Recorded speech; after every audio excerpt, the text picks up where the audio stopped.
This book is called Snowmen at Night.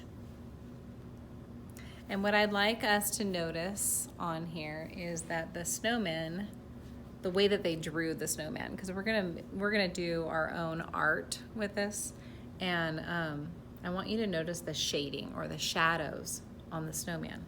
So you'll notice that this part of the snowman is very light, right? And this part's darker.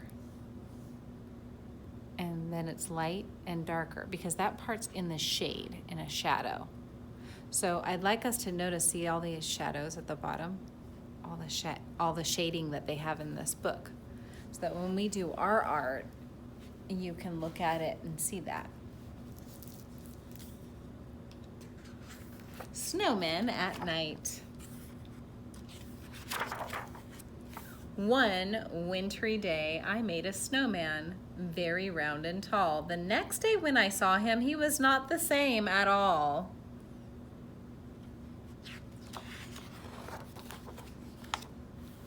His hat had slipped, his arms drooped down. He really looked a fright. It made me start to wonder, what do snowmen do at night? You can see this side is light and that side's darker because of the shading.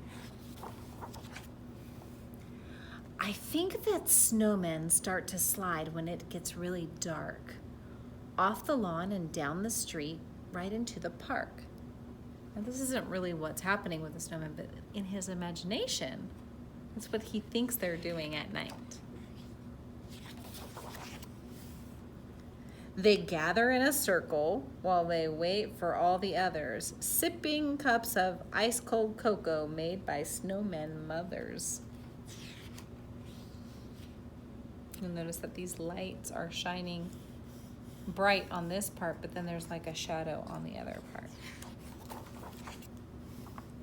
Then the snowman games begin. They line up in their places, each one anxious for his turn in the snowman races.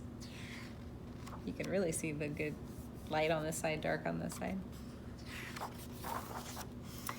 After everyone has had a chance at racing once or twice, they go on over to the pond to do skating tricks on ice.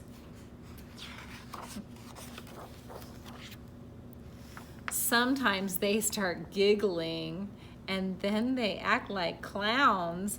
They bump into each other till they all fall down.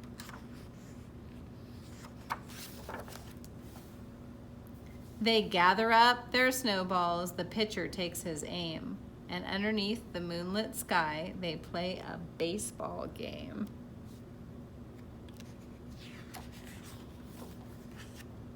No one knows just how it started, but soon it's quite a sight, with snowmen throwing snowballs in the world's best snowball fight. It's quite imagination.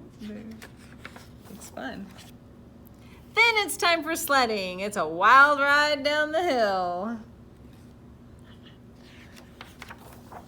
Whoa, they yell. This is by far the snowman's biggest thrill.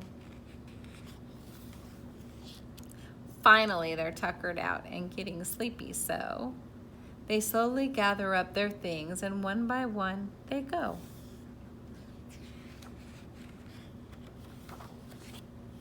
So if your snowman's grin is crooked or he's lost a little height, you'll know he's just been doing what snowmen do at night.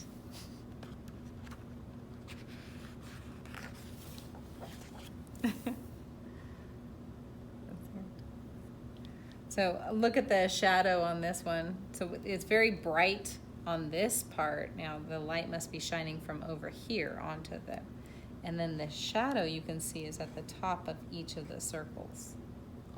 See that? Cool. This one you can actually see the shadow of the hat. All right, so this is make-believe because snowmen would never really do that. Although it's kind of real because the little boy this is what he thinks is happening, right? So I guess in his imagination that could happen in his imagination. The characters in the story are the snowman and the little boy. And the setting is, well, just out in the snow, outside in the snow. And at the beginning, the little boy wonders, what do snowmen do at night? Because every morning when I go out, it's like all melted and slumped to the side and everything. And then he imagines that they do all these really wild and fun things.